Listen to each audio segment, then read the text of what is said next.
àfi Dada Débóyè àti Dadi Kúmúyì àwọn méjì àti máì tó ṣẹ̀ṣẹ̀ ń bọ̀ Pastor Selman Joshua Selman àwọn tí mo ṣì ní tó ṣì ní ìbọ̀wọ̀ ìrẹ̀lẹ̀ àti Pastor Sam Adéyẹmí Sam Adéyẹmí àwọn tí mo ṣì rí pé wọ́n ní ìrẹ̀lẹ̀ tí wọ́n ṣì wà nínú òdodo tí ọrọ̀ ayé ò gbé wọn lọ ṣe rí gbogbo àwọn Genesis and Co gbogbo àwọn òdélé ògùn dípẹ̀ fúnra rẹ̀ náà sọ ní káwọn èèyàn náà fóònù sókè ìpá alert pé sọjí ìdá tó jẹjà pé alert máa dún lẹ́yìn àdúrà ó ní wọ́n máa gbà láì ṣiṣẹ́. ẹ wo ẹ̀mí mímọ́ ò kì í tọ́ni jẹ Bíbélì sọ pé ìyẹn ará ẹ má ṣe tọrọ ayé jẹ ẹ má ṣe tọrọ ayé jẹ kí ló dé tí a ṣe ń tọrọ wa jẹ ṣé Jésù ṣerú dọ́bẹ̀ yẹn ni Jésù ṣiṣẹ́ ìyanu pẹ̀lú ohun tá a rí tẹ́ bá rí ìgbà tó fẹ́ fi ẹja àti àkàrà bọ́ àwọn ènìyàn ó fẹ́ fi ẹja àti àkàrà àti búrẹ́dì bọ́ àwọn èèyàn búrẹ́dì wà àkàrà wà ó kọ̀ gbé sókè láti yin bàbá ẹ̀ lógo láti yin Ọlọ́run Abraham Isaac àti Jacob àwọn nǹkan wọ̀nyẹn dẹ̀ di ọ̀pọ̀ ó dẹ̀ bọ́ igba ẹnu ènìyàn ọgọgọ ẹnu ènìyàn ó bọ́ wọn bẹ́ẹ̀ ni Jésù ṣe ṣiṣẹ́ ìyanu but báwo ni èèyàn ṣe máa sọ wípé àlá ti máa wọrí fóònù àwọn tó jẹ́ pé fóònù gan tá à ń lò gba àwọn àǹjọ̀nú ló ṣe rí Suleiman kó pé ó sọ pé ẹ̀mí ọ̀rẹ́ kò ń sún èèyàn ẹ̀mí mímọ́ kí irọ́ ló ń pa àwọn èèyàn yìí ni mo pè ní ìkòkò àwọn ènìyàn yìí ni mo ń pè ní àwọn ìkòkò tí wọ́n ń purọ́ fọ́mọ Ọlọ́run tí wọ́n jẹ́ kí ètò ṣe ìrere tàn kárí gbogbo àgbáyé ogun máa já àwọn ènìyàn tí wọ́n ti gba dòdò tí wọ́n ò lè sọ òdodo mo sọ nípa Gio mo sọ nípa ọba mo sọ nípa sẹ́nítọ̀ mo sọ nípa àwọn chairman local government mo sọ nípa àwọn òṣèlú tí wọ́n ti gba owó lọ́wọ́ àwọn ènìyàn aláìmọ́ tí wọn ò dẹ̀ lè sọ òdodo Olúwa sọ pé ogun máa dé bá wọn ogun máa jọ sí wọn látẹ̀yìn odi á dẹ̀ pa ọmọ wọn á pa wọn á pa ìyá wọn. ohun tí Sátánì ń lò fún èyí tó ń ṣe ìṣubú ìkẹyìn owó obìnrin àti ọrọ̀ àníjù àti òkìkí làwọn èèyàn wá kiri gbogbo àwọn fáńdà tí wọ́n pe àwọn ní òjíṣẹ́ Ọlọ́run àti ní ọ̀dà Muslim ni o àti kìrìsìtẹ́nì ni o òkìkí làwọn èèyàn wá kiri kí èrò pọ̀ nínú ìjọ wọn ṣùgbọ́n wọn ò lè nípa ìjọba ọ̀run wọn ò sọ̀rọ̀ nípa ìjọba ọ̀run mọ́ kò sí ìjọba ọ̀run nínú wọn mọ́ èèyàn tẹ́ ń sọ yìí egun tó máa pa ló ti gbé yẹn. ló sọ pé ẹ̀mí mímọ́ ló ní kó fẹ́ wú máa ẹ̀. ẹ̀mí mímọ́ ò lè sọ bẹ́ẹ̀ láyéláyé.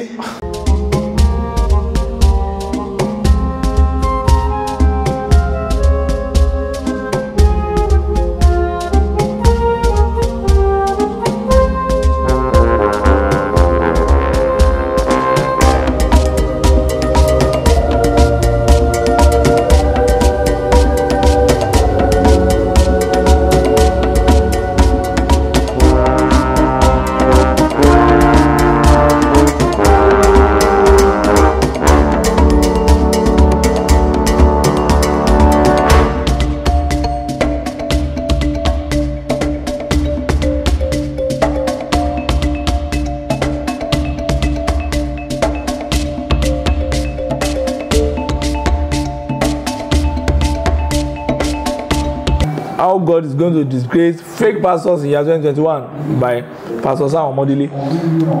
Ẹ wo Pastor John àbí Apostle Johnson Suleiman tí ó wà ní scandal Otobo ní bí 3 years ago tí obìnrin Stephanie Otobo yìí tó sọ pé ó bá òṣù láti Canada wá sí Nàìjíríà tó fún òun lóyún tóun dẹ̀ sọ pé òun ò fẹ́ bí ọmọ yìí òun fẹ́ bí àbíjọ fún yín sà ọmọ tó máa dàbí photocopy yín tó máa parí bíi tiyín tó dẹ̀ máa ṣe wà láǹkì bíi tiyín but ó ní máa ń gbé juice wá báwọn ló tẹ̀ ẹjọ́ kan òun dẹ̀ mú juice òun bẹ̀rẹ̀ sí ń yàgbẹ́ wọ ìgbẹ́ ẹ̀jẹ̀ for more than 9 months tó kú díẹ̀ kó ń kú onígbà ẹni yẹn ń ṣẹ̀ṣẹ̀ wá sọ ọmọ yẹn sọ oríṣiríṣi nǹkan bó tilẹ̀ jẹ́ pé wọ́n tún wá fọ́ọ̀sì ọmọ yẹn létà àbí kó tún wá máa parọ́ nípa àwọn politicians kan ló gbówó fóun àwọn pásítọ̀ kan ló gbówó láti ba ayé Johnson Suleiman jẹ́ bó ewu alámọ̀ Johnson Suleiman ò ní kò jẹ́ threat to anybody not to the politician not to the pastor to anybody ìyẹn lọ bẹ́ẹ̀ ó tún yá o àtúgbọ́ ó tún ra mọ́tò fatres kan wọ́n trace the number mọ́tò yẹn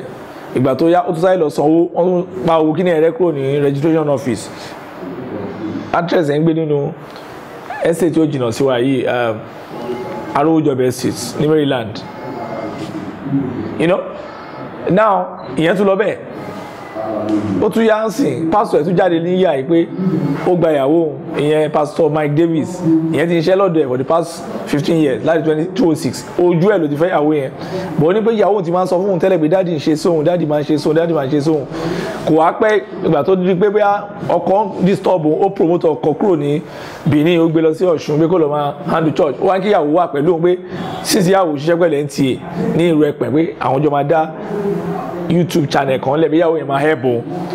Mi ò dẹ̀ ríbi tí èèyàn ti ń ya ọkọ àti ìyàwó tó ní kí ìyàwó máa ṣe PA kọ́kọ́ lọ máa ṣe ìjọ ní ìlú tó jì, sógbà tó yá ìyàwó yẹn bímọ, ọmọ yẹn kò tí pé 6 months, ìyàwó yẹn wá bọ́kọ ẹ̀ ní Ọ̀ṣun pé nǹkan báyìí báyìí ṣẹlẹ̀ òbí dáàdì máa wà bá wọn sùn, bó ti gbé wọn lọ sáwọn hòtẹ́ẹ̀lì oríṣiríṣi, Reliance Hotel níbi ní Oyi Grand Lodge ní Auchi, ló wá bèrè pé ìjọ dáàdì báyìí sùn yìí ibo lọmọ wa wà, ní dáàdì rọra ti ọmọ wa sẹ́gbẹ̀ẹ́ ni o, ló bá wọn ṣiṣẹ́ yẹn kárakára. Káṣà máa fọ̀rọ̀ gùn, eventually marriage yẹn dàrú ní 2019, wọ́n ní pásítọ̀ sílẹ̀ wọ́n wá sọ fún bọ̀bọ̀ pé kò gbọ́dọ̀ súnmọ́ ìyàwó, kò gbọ́dọ̀ súnmọ́ ọmọ, ǹdẹ́ obìnrin tí ò lọ́kọ tó dẹ̀ gbá ọmọ àtọkọ ẹ̀ ó tún wá lọ fún ní parish ní Àbújá ní ìtàgò pé kó tó máa rán ìyẹn lọ bẹ́ẹ̀, scandal yẹn tún lọ lọ́dún yìí. Ìgbà tó dẹ̀ tún máa yánsìn ó tún gbé ẹsẹ̀ lọ sí Atlanta, ó lóun ṣe miracle alert pé àwọn áńgẹ́lì sọ̀kalẹ̀ látọ̀run, àwọn ló ń fi owó sínú account, so gbọ́ bẹ̀rẹ̀ sí ní pariwo daddy $1,000 in this account, daddy $2,000, daddy ìkọ́ntẹ̀ jáde ní kọ́yà pé daddy they close the account, they close the money is too much, they close the account. Lálẹ́ ẹjọ́ yẹn pé báńkì America close the account ẹ̀ tó owó tó wọlé ẹ̀ ti pọ̀ jù, mi ò mọ tí bank ti ti ṣiṣẹ́ lóru tó ti close the account tó owó tó pọ̀ jù, they ó ṣe the same miracle ní ìlú ẹ̀ Láòchí. Somebody say my time has come. The Holy Ghost just whispered to me, I'm going to pray and make declarations. After that, you will check your accounts. Bring out your phone.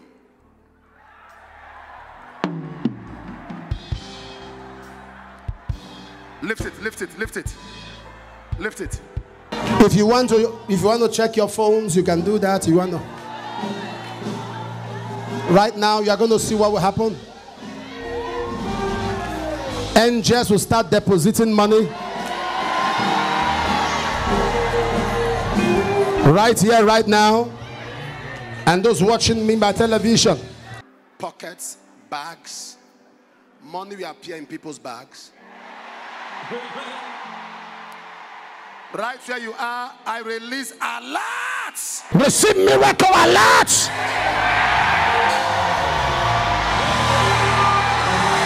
Miracle alerts. Miracle alerts. Miracle alerts. Let angels begin to put money in your accounts. I release alerts. Spirit of God, let money begin to appear in their bags. In your bag, let money appear there now. In your pockets, money appear. In your bank account, let the angel called money. Right here and on the overflow. Angels begin to put money in your account. Angels begin to put money in your account. Right now, receive it, receive it, receive it. Receive it, receive it, receive it. Receive it, receive it, receive it. I call it done. Miracle money. Appear for you now. Appear for you now. In the name of Jesus. Whether you are here or you are watching at home, I decree miracle alerts in the name of Jesus. Go ahead and worship him. Worship him. Your time has come. Your time has come. Check it and see. Examine it if you need to do so. Check out and see what God has done. You see an alert, run here. Run here. You got one, come here, come here. Run here. Run here, run here. Run here. You see an alert, run here. Check your bag. Check your bags, check your pockets. You find money there, run here. Alert, where are they? Run here, run here. You got your alerts, come here. Alert, come here. You get the alert, come here. You get the alert, come here. Examine. Dr. Fido. Once you get the alert, you come here. Papa, there is a miracle here. You gave the word as at about 12 minutes past 8. This is 13 minutes past 8. She just got a miracle alert in several zeros, Papa. Several zeros. In several zeros, Papa. I started praying 12 minutes past 8. 12 minutes past 8. 13 minutes 1 past minute. 8. Under 1 minute. Under 1 minute. Papa, there's a miracle alert here. She just got an alert of $1,000. Miracle alert. As you get it, run here. Ìgbà tó dẹ̀ dé tí gbogbo kíní ẹ̀ ti bà orúkọ Kristẹni jẹ́ ní Ọlọ́run wá rán èèyàn kan láti sọ̀rọ̀ Israel Balógun pé wọ́n máa yìí ó lè ní ẹ̀ 419 ní ẹ̀ bí gbogbo wọn tó sọ yìí kì í ṣe òótọ́. Ìgbà tí yẹn máa ṣe broadcast ẹ̀ lórí YouTube bí sílẹ̀ wọn ṣe fọlọ́pàá gbé yẹn náà ni ẹ̀ o tó ti mọ́lé l'Abuja wọ́n tẹ̀ invite ẹ̀ ní from invite wọ́n ti mọ́lé wọ́n gbé àwọn condition tí court ò lè fún yàn wọ́n ní kó lọ́ọ́ máa mú level 14 officer level 13 kó san àwọn owó bond kan tó release ẹ̀ ìyẹn wá fẹ́ lọ sí court nsìn Suleiman wa tó wá sọ wípé ẹ̀mí mímọ́ sọ fún òun kóun máa appear in court meanwhile the same Suleiman ló sọ wípé ẹ̀mí mímọ́ sọ fún òun ní June pé kóun máa gbé àwọn èèyàn lọ sí court bí ọ̀rẹ́ fẹ́ dàbọ̀ ọ̀rọ̀ Olúkọ̀yà tó ń gbé bọ̀dì lọ sí court náà tó jẹ́ pé Christian ló pe rẹ̀ now ibi tó ti ń sọ yẹn lọ tó ti ń jà fitafita tó ti ń ṣe yẹn lọ ní gẹ́ẹ̀ kan tún jáde láìpẹ́ kí lórúkọ actress mo ti gbàgbé orúkọ ẹ̀ ó tún jáde láìpẹ́ pé Suleiman máa bá òun sùn ní 2016 lẹ́ẹ̀mejì wọ́n kó pàdé òun lóòótọ́ ẹ̀kan ní Ìkẹjà ìgbà tó tí ó tún gbé òun lọ sí Oriental pé ó dẹ̀ fún òun ní 500,000 lẹ́ẹ̀mejì tó bá òun sùn pé ó bá òun sùn kárakára pé bet òun ti wá gba Jésù gbọ́n sìn ìjọ Redeem lòun lọ pé ẹ̀mí mọ́ wá táwọn láwọn eré ọkàn jẹun lòun fi jáde síta Suleiman tún bọ́ sínú church ẹ̀ ó tún parọ́ bí kíní ẹ̀ ò múvo pé káwọn èèyàn yé sẹ́ni tẹ̀sán òun mọ́ òun ò jẹ pé ṣé òun jẹ ẹni tó ń sunkún ni pé òun kò sí òun tẹ̀ gbọ́n kan táwọn èèyàn sọ òun dẹ̀ wò the same Suleiman náà táwọn èèyàn bá ti sọ fídíò lórí ẹ̀ ó tún máa sọ fún hacker wọ́n tún gbé wálẹ̀ kò sí bọ́ sọ̀rọ̀ nípa ẹ̀ bí Sọ̀mákù sọ̀rọ̀ nípa ẹ̀ á gbé wálẹ̀ bí Mọ̀rin Bàdéjọ sọ̀rọ̀ nípa ẹ̀ á gbé wálẹ̀ èmi fúnra mi ṣe fídíò lé lórí ní February ó gbé wálẹ̀ ó ní kó má bá òun wí rárá pé kóun ṣáà máa dó òbò àwọn obìnrin olóbìnrin kó máa bá àwọn ngẹ́lì sọ̀rọ̀ kó máa fa fake alert sínú àkáǹtì àwọn èèyàn tóun bá gba ìyàwó pásítọ̀ tóun gbé pásítọ̀ yẹn lọ sẹ́niwẹ̀ àwọn gbọ́dọ̀ sọ̀rọ̀ sà kí la fẹ́ sọ sílẹ̀. Let me answer that question. tó bá yẹ pé mo rí Yorùbá Bible ní mi báyìí kíkẹ́ ka àwọn bíbá yìí fún mi Matthew chapter 7 yẹn náà mo fẹ́ ka when we starting from verse 16 ó sọ pé by their fruit you shall know them. nígbà èso wọn. Yes. làwọn ṣe mọ̀ wọn. When you look at that Matthew chapter 7 starting from verse 16 he say yeah shall you know them by their fruit do men gather themselves and they fail and they lied he say by their fruit you shall know them. Ipa èso wọn la ó fi mọ̀ wọ́n ó dẹ̀ sọ pé o kò lè rí èso ọ̀pọ̀tọ́ kan kó so búburú bẹ́ẹ̀ náà ni o lè rí búburú kó so èso rere. Ṣé èso búburú lè so èso rere? Kò possible sir. Torí ẹ̀ mo ṣe sọ nípa ìpìlẹ̀ ó ṣe kí ni ó ṣe iyebíye gan. Tí ìpìlẹ̀ bá ti bàjẹ́ tó tí orí ìpìlẹ̀ bá ti wọ́ sẹ́gbẹ̀ẹ́ olódodo kò sí mọ́ lábẹ́ ìpìlẹ̀ tó ti wọ́ yẹn ni. Lábàdẹ̀ sọ gbogbo àwọn church wọn bẹ̀rẹ̀ sí ní sọ̀rọ̀ burúkú wọn bẹ̀rẹ̀ sí ní kọ̀ọ̀kan wọn bẹ̀rẹ̀ sí ní threat èèyàn kó lè má sọ̀rọ̀. Torí pé ó ti fi ọ̀rọ̀ àdúdù ó ti fi bọ́ wọn kò sí ọ̀rọ̀ ẹ̀mí mímọ́ tó máa òǹgbẹ ẹ̀mí mímọ́ tó máa gbé àwọn èèyàn lọ sí ìjọba ọ̀run mọ́. Àwọn èèyàn mélòó lẹ́sìn rò pé ń sọ̀rọ̀ ìjọba ọ̀run mọ́ tẹ́ bá rí gbogbo wọn máa ìgbéraga. Suleiman náà ló sọ ní 2-3 months lẹ́yìn corona tó close ó ní nígbà corona òun ra private jet ẹlẹ́kẹta pé òun tẹ̀ tó wá ń gbàdúrà bí corona. Ẹ lọ wo gbogbo àwọn wo àfi Dada Débóyè àti Dadi Kúmúyì àwọn méjì àti máì tó ṣẹ̀ṣẹ̀ ń bọ̀ Pastor ṣe Selman Joshua Selman. Joshua Selman. Joshua Selman. Àwọn tí mo ṣì ní tó ṣì ní ìbọ̀wọ̀ ìrẹ̀lẹ̀ àti Pastor Sam Desta. Adéyẹmí. Sam Adéyẹmí. Àwọn tí mo ṣì rí pé wọ́n ní ìrẹ̀lẹ̀ tí wọ́n ṣì wà nínú òdodo tí ọrọ̀ ayé ò gbé wọn lọ. Ṣé rí gbogbo àwọn Genesis and Co gbogbo àwọn. Òdélé Ògúndípẹ̀ fúnra rẹ̀ náà sọ ní káwọn èèyàn náà fóònù sókè ìpá alert pé sọjí dáa tó jẹjà pé alert máa dún lẹ́yìn àdúrà ó ní wọ́n máa gbà alert láì ṣiṣẹ́. ẹ wo ẹ̀mí mímọ́ ò kì í tọ́ni jẹ. Bíbélì sọ pé ìyẹn ará ẹ má ṣe tọrọ ayé jẹ, ẹ má ṣe tọrọ ayé jẹ. Kí ló dé tí a ṣe ń tọrọ wa jẹ? Ṣé Jésù ń ṣerú dọ́bẹ̀ yẹn ni? Pidán. Jésù ò pidán, ó ṣiṣẹ́ ìyanu ni. Jésù ṣiṣẹ́ ìyanu pẹ̀lú ohun tá a rí. Tẹ́ bá rí ìgbà tó fẹ́ fi ẹja àti àkàrà bọ́ àwọn ènìyàn, ó fẹ́ fi ẹja àti àkàrà àti búrẹ́dì bọ́ àwọn èèyàn. Búrẹ́dì wà, àkàrà wà, ó kọ̀ gbé sókè láti yin bàbá ẹ̀ lógo, láti yin Ọlọ́run Abraham, Isaac àti Jacob. Àwọn nǹkan wọ̀nyẹn dẹ̀ di ọ̀pọ̀, ó dẹ̀ bọ́ igba ẹnu ènìyàn, ọgọgọ ẹnu ènìyàn, ó bọ́ wọn. Bẹ́ẹ̀ ni Jésù ṣe ṣiṣẹ́ ìyanu. But báwo ni èèyàn ṣe máa sọ wípé àlá ti máa wo orí fóònù? Àwọn tó jẹ́ pé fóònù gan tá à ń lò gba àwọn àǹjọ̀nú ló ṣe. Àwọn nǹkan tá à ń lò yìí, orí ọ̀fẹ́ tá a kọ̀ fi fún wa ni wípé ká lè máa fi jẹ́ṣẹ́ ìrere. Ẹ wo mo ti sọ nígbà tí mo bẹ̀rẹ̀ program in 2017. Tí mo bẹ̀rẹ̀ program pẹ̀lú yín, mo sọ pé ọ̀pọ̀lọpọ̀ tó máa lọ sọ́nà àpáàdì, àwọn tí ó ń lo phone communication, àwọn tó máa lọ sọ́nà àpáàdì torí pé àwọn tó inú ẹ̀ ní irọ́ pọ̀ sí jù. Ọ̀pọ̀lọpọ̀ wòlíì máa purọ́ látòrí fóònù. Kí ni ẹ máa ń ṣẹlẹ̀ sí mi náà? Mo ṣẹ̀ṣẹ̀ jára mi gbà ní nínú ọdún 4 sí 5 sẹ́yìn. Ní ìgbà tí mo bá fẹ́ pè, tó bá pè mí látòrí fóònù, wọ́n gbé dádì ibo lẹ́wà ṣe tí bọ̀ ní program ni màá sọ pé ẹ ti fẹ́ rí mi tọ́ mo tiẹ̀ èmi lẹ́ rí yẹn. Irọ́ dẹ̀ ni gbogbo ẹ̀ irọ́ ni. Ẹ ṣì wà nínú yàrá at that time lórí bẹ́ẹ̀. Ìgbà míì mo máa wà nínú yàrá, mo ṣẹ̀ṣẹ̀ wẹ̀ ni. Ìgbà míì mo ṣẹ̀ṣẹ̀ ń fọnu ni. Ìgbà míì mo lè wà lórí pé kí n tẹ̀ máa bá àwọn èèyàn míì sọ̀rọ̀ àbí kí n máa ṣe counseling.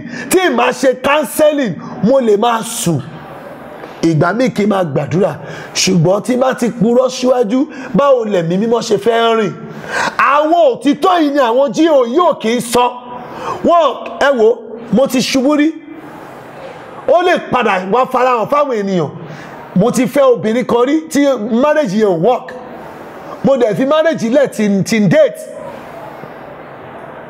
Mo fẹ́ obìnrin, ìgbà tó di pé ó fẹ́ máa gbé ogun tì mí láti wípé mi ò ní gbérí nínú iṣẹ́ yìí. Bíbélì sọ wípé a kò lè gbàdúrà fún àjẹ́ àfi kíyàn sá fún ni. Wàá sá fún àjẹ́ ni, àjẹ́ ò kì í repent. Àjẹ́ tó bá pa ẹ́, ìwọ ló máa lọ sọ́run àpáàdì. Òun lè padà repent, but èèyàn tó ti pa á kan tó lọ sọ́run àpáàdì. Ṣùgbọ́n Bíbélì sọ pé ká sá fún èṣù ni, kò sọ pé ká dúró. Ó sọ pé sá fún èṣù. Ọ̀nà tí ò ní fi gbà sá fún èṣù ni wípé má ṣe dán ẹnikẹ́ni wò, má dẹ̀ pe orúkọ Olúwa, má fi orúkọ Olúwa ṣe ìjẹ́rìí asán. Gbogbo àwọn wòlíì máa ń lo orúkọ Olúwa, wọ́n fi máa ṣe ìjẹ́rìí asán. Suleiman ní pé ẹ̀mí mímọ́ sọ fóun pé kóun máa gbá àwọn èèyàn lọ sí court nígbà tí. Ìjẹ́rìí asán nìyẹn. Ẹ̀mí mímọ́ ò kì í sọ̀rọ̀ lẹ́ẹ̀mejì. Ó ní I hear clearly my. Ẹ̀mí mímọ́ ò kì í sọ̀rọ̀ lẹ́ẹ̀mejì. Ìwé mímọ́ lélẹ́yìí. Ẹ̀ẹ̀kan lẹ̀mí mímọ́ máa ń sọ̀rọ̀. Ẹ̀mí mímọ́ ò kì í tà kì í rà. Ẹ̀mí àìmọ́ ló máa ń tà ló máa ń rà. Ẹ̀gbọ́n nǹkan tí Bíbélì sọ fún wa nínú ìwé Matthew chapter 7 verse 15. Ó sọ pé be aware of fake prophets. Ó sọ wípé ìwọ fojú ara lẹ̀ lajú ẹlẹ̀, má ṣe jẹ́ kí àwọn òpùrọ́ èké wòlíì kó gbé ọ ṣubú. Be aware of fake prophets. They will come like a shepherd. They will come like a sheep. But be aware of them. They are wolf. They are what? Wolf. They are wolf. Be aware. What are we saying? Ẹ̀mí mímọ́ kì í purọ́, ìkòkò ajẹ́ríró làwọn òjíṣẹ́ tí wọ́n pera wọn ní ọmọ Ọlọ́run. Èmi máa ń correct yín nínú program yìí o. Èmi ò ní dárúkọ Suleiman. No, mo ń sọ pé Joshua Suleiman lòdù sọ bóun máa jẹ́ kéèyàn kan sọnù. Èmi ò ń fẹ́ dárúkọ èèyàn kankan nínú program yìí. Ṣé rí Suleiman pé ó sọ pé ẹ̀mí ọ̀rẹ́ kò ń sún èèyàn. Ẹ̀mí mímọ́ kì í purọ́, irọ́ ló ń pa. àwọn èèyàn yìí ni mo ń pè ní ìkòkò. Àwọn ènìyàn yìí ni mo ń pè ní àwọn ìkòkò tí wọ́n ń purọ́ fọ́mọ Ọlọ́run tí wọ́n jẹ́ kí èyí tó ṣe ìrere tàn kárí gbogbo àgbáyé. Mo sọ̀rọ̀ nípa nǹkan méjì, mo sọ̀rọ̀ nípa ìjọ àti ìpìlẹ̀. Mo sọ fún yín pé ta ni ìpìlẹ̀? Mo sọ pé òjíṣẹ́ tá a pè òun là ń pè ní ìpìlẹ̀. Tàgbé ìrìn yẹn lé lọ́wọ́. Tàgbé ìrìn yẹn lé lọ́wọ́ òun là ń pè ní ìpìlẹ̀. Àwọn èèyàn máa ń béèrè, wọ́n máa ń bìlì pé constitution táwọn bá ti ṣe òun ní ìpìlẹ̀, kì í ṣe constitution. Kì í ṣe church constitution. Kì í ṣe church constitution ní ìpìlẹ̀. Ìpìlẹ̀ ni wípé ohun tí ẹ bá lọ́wọ́ wòlíì yìí tó ń ṣe tó sọ pé Ọlọ́run rán òun kóun ṣe, òun lẹ́yìn máa kọ́lẹ̀, òun lẹ́ gbọ́dọ̀ tẹ̀lé, òun là ń pè ní ìpìlẹ̀. Bọ̀ tí ìpìlẹ̀ yẹn bá ti wọ́, kí ló lódodo lè ṣe sá? Ìpìlẹ̀ yìí ló wọ́ káàkiri gbogbo ìjọ. Ìtorí ẹ̀ ní hymn Celestial akọrin kan pé ó sọ pé gbogbo wa ni a ó dúró níwájú Olúwa, àtèwe àti àgbà a ó sì rojọ́ wa. Gbogbo ayé ló ṣẹ̀sìn wọn tí kò ná ògo rẹ̀. Ẹlẹ́ṣẹ̀ orúkọ Jésù yóò gbà wá là, kò sí ọ̀nà mìíràn tó tọ́ka sọ́run. Ẹlẹ́ṣẹ̀ orúkọ Jésù yóò gbà wá là. Mo kàn ń bẹ̀rù ìkankan wípé àwọn èèyàn máa ń sọ̀sọ̀kúsọ wípé ṣé Ọlọ́run pé bàbá ọ̀ṣọ́fà, èṣù ló pé, Sátánì ló pé. Dúró síbẹ̀, ní ìgbà tó bá máa rí ní ìkẹyìn wàá máa gbọ́ pé Celestial wá láti ọ̀run. Ṣé wo orin tí a kọ yìí, orin ẹ̀mí tí a kọ yìí, ó sọ pé gbogbo aláṣẹ ẹ̀sìn àti kùnà ẹ̀sìn náà, ipe oore ọ̀fẹ́ kan tó lè gbà wá òun ní ẹ̀jẹ̀ ọ̀dọ́ àgùntàn ló lè rà wá padà. Gbogbo àwọn GO prophecy táwọn ẹlòmíín tẹríba fún tí wọ́n kó mílíọ̀nsì fún, ẹ lọ fi bọ́ àwọn aláìní, ẹ lọ fi bọ́ àwọn orphanage, ẹ lọ sí widow kẹ lọ bọ́ àwọn aláìní, kẹ lọ sí orílẹ̀-èdè tí kò sí iná tí kò sómi, kẹ lọ bọ́ wọn. Ẹ ń gbówó ńláńlá fáwọn churches òpùrọ́. School wọn wọ́n, àwọn èèyàn lè avoid school wọn, àwọn èèyàn lè avoid university wọn. Ọ̀pọ̀lọpọ̀ nǹkan ló ń ṣẹlẹ̀ nínú ìjọ, ó dẹ̀ ń kan mí lóminú. Mo máa ń rò wípé ṣé mi gan lè dájọ́ lẹ̀? Ọ̀nà wo? Ta ni ìjọ? Àwọn wo ni wọ́n pè ní ìjọ? Ajíkàtì ẹ̀ fọ́ mi jóró tó ọ̀rọ̀. Àwọn èèyàn máa sọ̀sọ́kúsọ lórí mídíà. Àwọn wo ni ìjọ? Àwọn wo ni ẹ̀mí mímọ́ ń lò? Àwọn wo ni ó ń gbé ara wọn wọ̀ ní ìṣe ẹ̀mí mímọ́ tí wọ́n sọ̀rọ̀ tẹ̀mí mímọ́ ò rán wọn? Àwọn kan ń lò wọ́n gbé ara wọn wọ̀ ní ìṣe ẹ̀mí mímọ́. Ẹ̀mí mímọ́ kò bá wọn sọ̀rọ̀. Òun náà àwọn èèyàn tẹ́ ẹ̀ ń sọ yìí, wọ́n gba ìyàwó níyàwó, wọ́n sọ pé láti máa dún lórí fóònù. Wọ́n sọ pé wọ́n jí òkú dìde. Bẹ́ẹ̀ náà ni arábìnrin kan náà wà tí oríṣiríṣi àwọn méjì ló lò. Bẹ́ẹ̀ ni ọlọ́wọ́ yẹn, woman ọlọ́wọ́ yẹn. Àwọn mẹ́rin lọ lò, àwọn ọ̀ka fọ́ tó wà ní ọ̀ka fọ́. Tí àṣírí wọn tú. Bẹ́ẹ̀ ni wọ́n lò, wọ́n lọ́wọ́ yẹn títí wà ókè. Ìjọ wo la fẹ́ ṣe léyìí dà? Ọ̀ka fọ́. Àti ìjọ Muslim o, àti Christianity o, ìjọ wo la fẹ́ ṣe léyìí dà?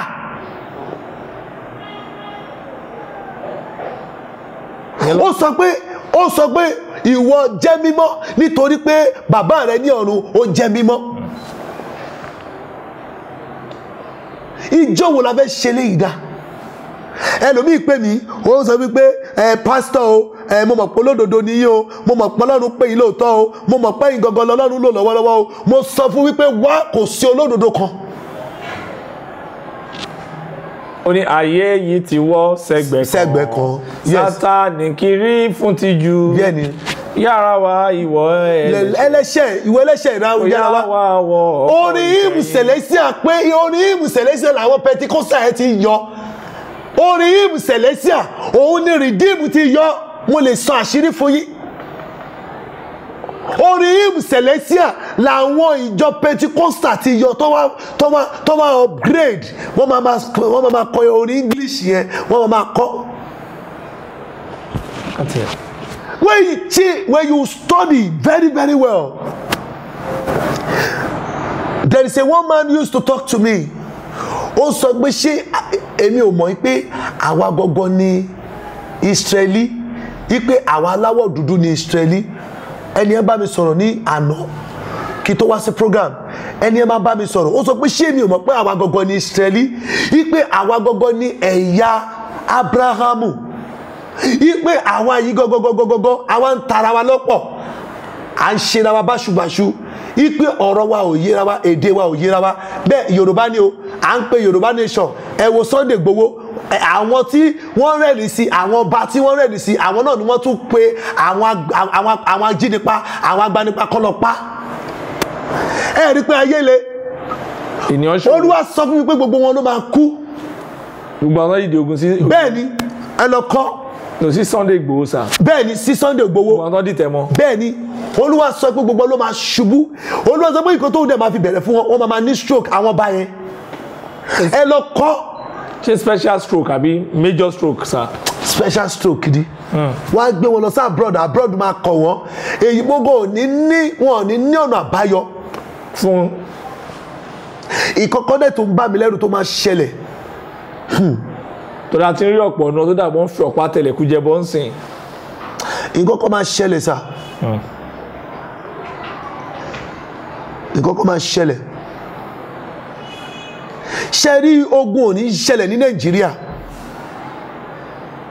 àmín ogun ò ní ṣẹlẹ̀ ṣùgbọ́n lẹ́yìn odi àwọn tó ti gba owó tí wọn ò lè sọ òdodo lẹ́yìn odi wọn ogun máa jà wọ́n nǹkan tó Olúwa bá mi sọ ni àlá tí mo láì kan tó fẹ́ ṣẹlẹ̀ nìyẹn ogun máa jà àwọn ènìyàn tí wọ́n ti gba dodo tí wọn ò lè sọ òdodo mo sọ nípa GO mo sọ nípa ọba mo sọ nípa sẹ́nítọ̀ mo sọ nípa àwọn chairman local government mo sọ nípa àwọn òṣèlú tí wọ́n ti gba owó lọ́wọ́ àwọn ènìyàn aláìmọ́ tí wọn ò dẹ̀ lè sọ òdodo Olúwa sọ pé ogun máa dé bá wọn ogun máa jọ sí wọn látẹ̀yìn odi á dẹ̀ pa ọmọ wọn á pa wọn á pa ìyá wọn ọmọ wọn lè escape torí pé lára àwọn ọmọ ló máa sọ testimony ọjọ́ òní tí mò ń sọ̀rọ̀ yìí ẹ lọ kọ́lẹ̀ àfikàn tọ́lọ́run bá rán mi ní mi ní sọ lórí òkè yìí nǹkan tọ́lọ́run bá rán mi ní mi ní sọ ṣùgbọ́n Ọlọ́run rán mi ní eléyìí àdàbí tí Ọlọ́run bá rán mi àdàbí tọ́lọ́run kò bá sí láyé mọ́ àdàbí tí ẹ̀ṣẹ̀ mi bá pọ̀ tó bẹ́ẹ̀ yẹn ni tọ́lọ́run bá fi ìran yàn mí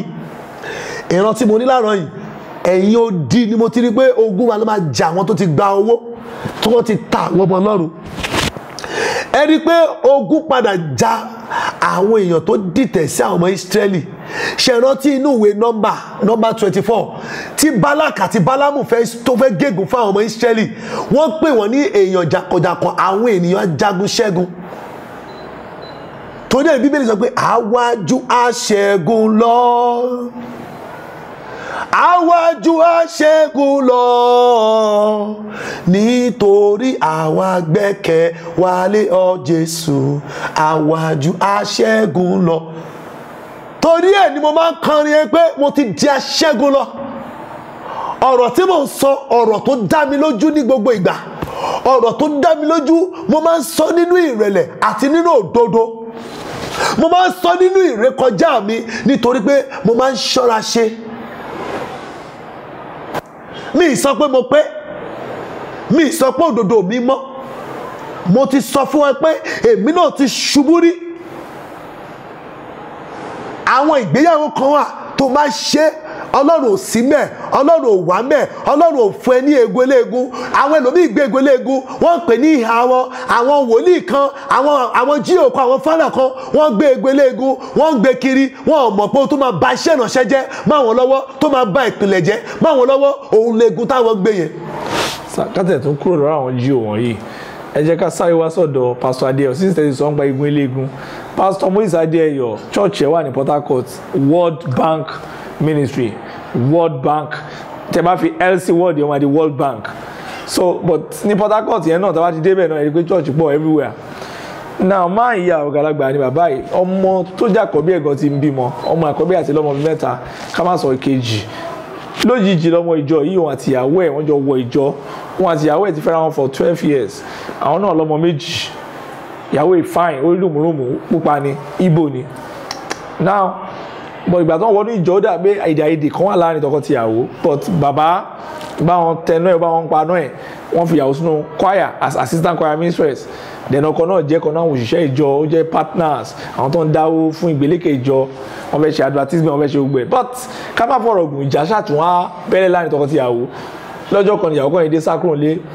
bí oṣù méje lọkọ ìfínwáyàwó ẹ̀ ó dẹ̀ máa wá bàbá bí bàbá mú ìwáyàwó mi bàbá ní má wọ̀rí ó máa wá à ń fàdúrà rẹ̀ lọ́wọ́ láì mọ̀ bí bàbá ti mú ìyàwó ìpamọ́ síbi kan tí bàbá dẹ̀ bóyá torí bí ara ìyàwó yẹn ṣe soft gẹ́gẹ́ bí ó lè jẹ́ Igbo bàbá ti bẹ̀rẹ̀ sí ní romance ó ti ń bùn ráǹgì ìyàwó yẹn má bẹ́ now bọ̀bọ́ ti wá sọ̀rọ̀ ìtinú then bàbá náà tún wá gbé ìyàwó tiẹ̀ tó kọ́kọ́ fẹ́ ìyàwó àárọ̀ ẹ̀ ó gbé lọ sí court pé òun ò fẹ́ mọ́ mi jí o mọ́ so òjijì ni máa kan jí láàárọ̀ bíi 3-4 weeks ago ló kàn déédéé rí lórí internet pé bàbá ti wẹ́ẹ̀dì ìyàwó tí bàbá Moses Adéyọdé gbé ẹnu sí obìnrin yẹn lẹ́nu báyìí tó kiss ẹ̀ tó ti ṣe wẹ́ẹ̀dì òjijì wọ́n nítorí pé gẹ́ẹ̀ ti lóyún.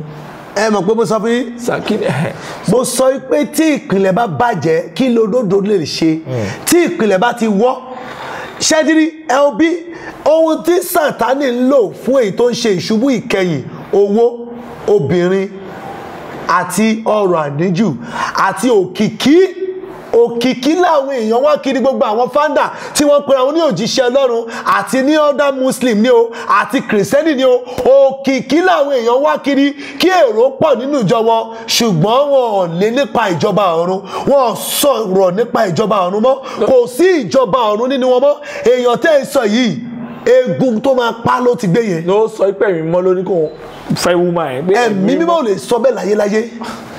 because tí obìnrin pọ̀ níta. Joshua Suleiman náà sọ bẹ́ẹ̀ ẹ̀mí mímọ́ sọ kó òun bẹ̀rẹ̀ sí nígbà wọn lọ court. ẹ̀mí mímọ́ ò kì í sọ bẹ́ẹ̀ yẹn. ìgbà tó fẹ́ gbé òun lọ sí court ó ní ẹ̀mí mímọ́ sí kó òun tún máa appear ní court. mo lè kà nínú ìwé mímọ́. so kí ló wà. ó sọ pé tó bá fẹ́ obìnrin tí ọkọ rẹ̀ kọ̀ sílẹ̀. ọkọ ilé òtẹ̀ tí kọ̀ sílẹ̀ sá. ipe àti pé tọkọ rẹ̀ tí kọ̀ sílẹ̀ tó bá lọ fẹ́ sílé ó ti bá ṣàgbèrè àgbèrè ni òjíṣẹ́ Ọlọ́run yẹn ṣe tí kò mọ̀ àgbèrè ló ṣe àgbèrè gidi àgbèrè tó jẹ́ pé tó máa kíyèsí òun ló máa lé lọ sí ibojì. ọmọ ẹ̀ tó tún bá fa ọmọ ẹ̀ àkọ́bí tó tún ní bàbá kan tẹ́ ṣe ò dá wọ́n tó rán yá kìlà tó kù díẹ̀ kó pa ọmọ yẹn ní yíyà LDC tó kù díẹ̀ kó pa ọmọ ẹ̀ àkọ́bí ní Port Harcourt. Sátánì. dẹ̀ wọ́n ní nínú police ní Moscow Road ní police kìíní wọn ní Port Harcourt bàbá yẹn láwọn èèyàn méjì ní church ẹ ọkùnrin àti obìnrin tọgbọn bàbá yẹn wọn máa ń bàbá yẹn ṣe gbogbo iṣẹ́ ibi náà wọn bá dá ìwò case wọn ní ọkùnrin yẹn ìyẹn ti kọ ìyàwó ẹ obìnrin yẹn náà ìyẹn náà ò tí lọ kọ sọ ọkùnrin yẹn ti bẹ̀rẹ̀ sí ṣàgbèrè pẹ̀lú obìnrin yẹn then wọ́n ní there is one pastor náà mo ti gbàgbé orúkọ ẹ̀ náà Isaiah something tó so bàbá yẹn pọ̀ nígbà tó ń ṣe marriage pẹ̀lú ìyàwó níyàwó yìí wọ́n ní ẹni tó so àìsáyà yìí náà wọ́n ní òun náà àti ìyàwó ẹ̀ ti jà ọmọ ọ̀dọ̀ ìyàwó ẹ̀ ló fẹ́ sílé bàbá náà ló dẹ̀ so wọ́n pọ̀ kí ló dé tí àgbèrè tó jọ mọ́ nǹkan bíi pátá obìnrin bíi bra àti nǹkan bẹ́ẹ̀ lójú wà ní ìjọ ń sìn sà.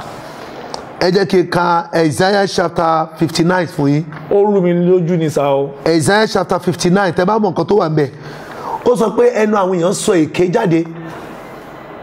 ẹnu àwọn èèyàn sọ èké síta. bẹ́ẹ̀ni ọwọ́ wọn dẹ̀ kún fún ẹ̀jẹ̀ àti ìwẹ̀ èrí. ipe mi kì yóò fi gbọ́ tiwọn mọ́.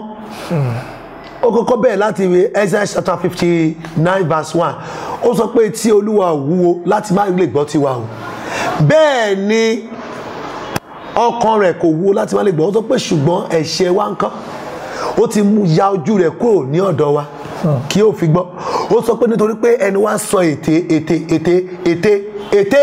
ète jáde bẹ́ẹ̀ náà ni ọwọ́ wa kún fún ẹ̀jẹ̀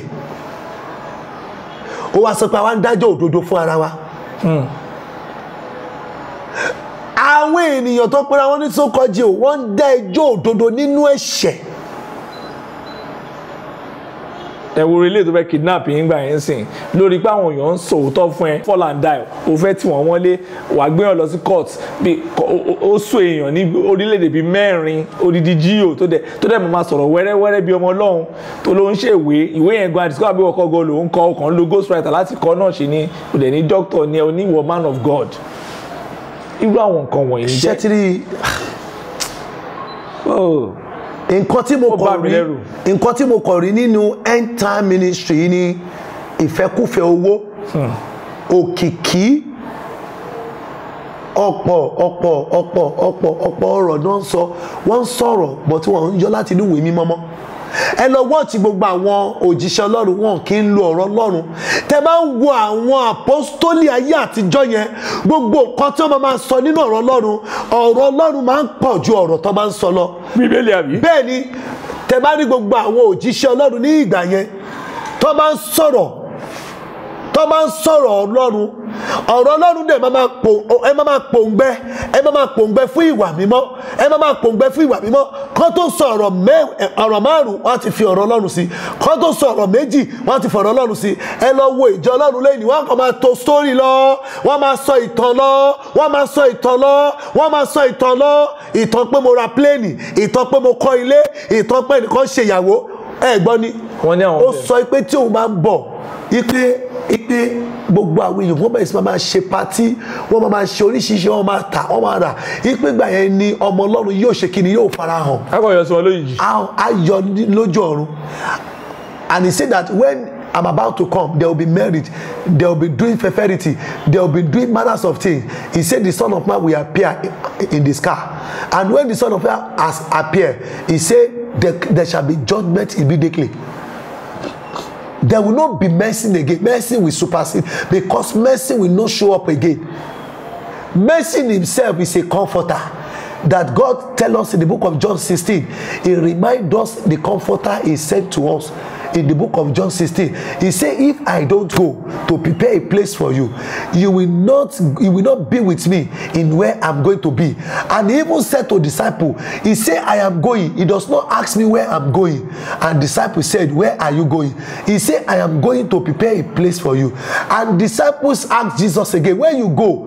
Who is going to shepherd us? He said, I'm going to send a comforter to remind you a things to come. Èmi ò rán olùtùnú sí yín láti sọ ohun tí ó ṣẹlẹ̀ àti láti sọ bíbọ̀ mi.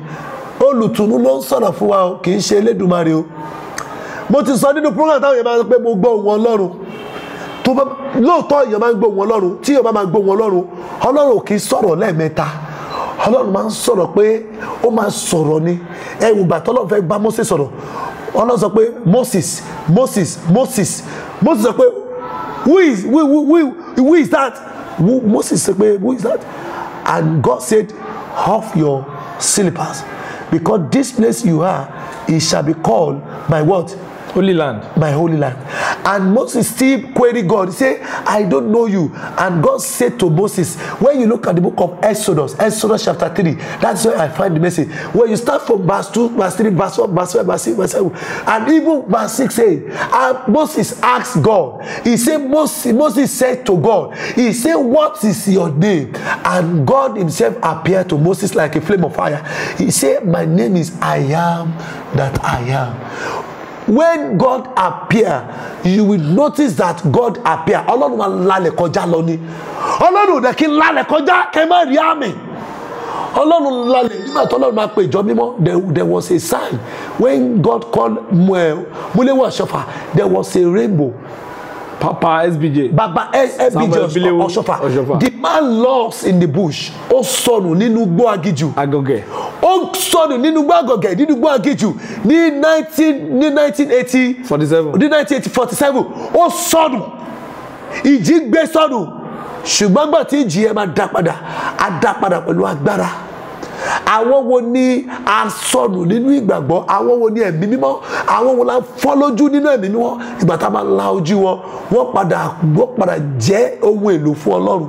Irú àwọn èèyàn ni Ọbádáre fọ́ lójú, a la ojú ẹ̀ nígbà tó kọ́ ilé, Olúwa tún pa ojú náà dé. Ó dẹ̀ tọ́bádáre máa ń sọ̀rọ̀, ó máa ń quote ní ọ̀rọ̀ Ọlọ́run nínú kíni, nínú ìmísí wọn kí kọ́ lọ́rọ̀ Ọlọ́run. Ojú Ọbádáre fọ́, ó ṣiṣẹ́ títí tójú ẹ̀ fi fọ́ ni. Mo gbọ́ story bàbá yẹn torí pé mo máa ń lọ nígbà yẹn, mo kéré ní Agége stadium lágége stadium. School kan wà níbẹ̀ tí mo lọ, Kẹ̀kẹ́ primary school. Kẹ̀kẹ́ primary school yẹn òun ló wà níwájú Agége stadium lágége. Ẹ lọ bèèrè lọ́wọ́ gbogbo àwọn èèyàn, kọ́ àwọn èèyàn lọ sí Agége, ibi tí Ọbádáre ti máa ń ṣe program lọ́dọọdún. Ó dẹ̀ máa ń ṣe ní ẹ̀ẹ̀mejì. Ó sẹ́yìn ṣùgbọ́n àmẹ́dì sí. Ó máa ń ṣe lẹ́ẹ̀mejì lọ́dún. Ó máa ń ṣe ní 1st of December.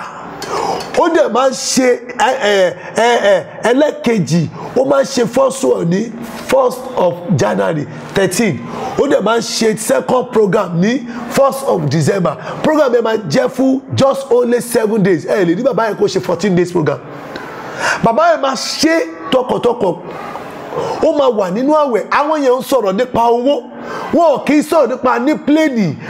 Nínú kófì yìí mo ní pléènì ipe kí kófì tún máa continue lọ.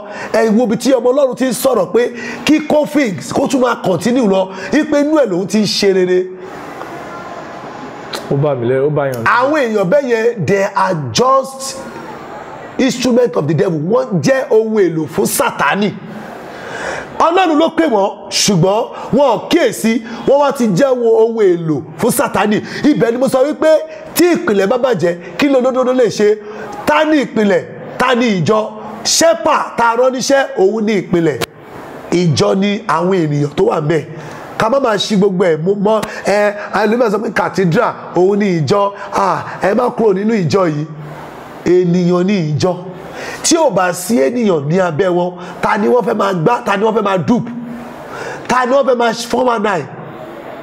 Iṣẹ́ ìyanu sì wà síbẹ̀síbẹ̀. Mi ò sọ pé iṣẹ́ ìyanu ò sí o. Iṣẹ́ ìyanu látọwọ́ Jésù Kristi olùgbàlà ó sì wà síbẹ̀síbẹ̀.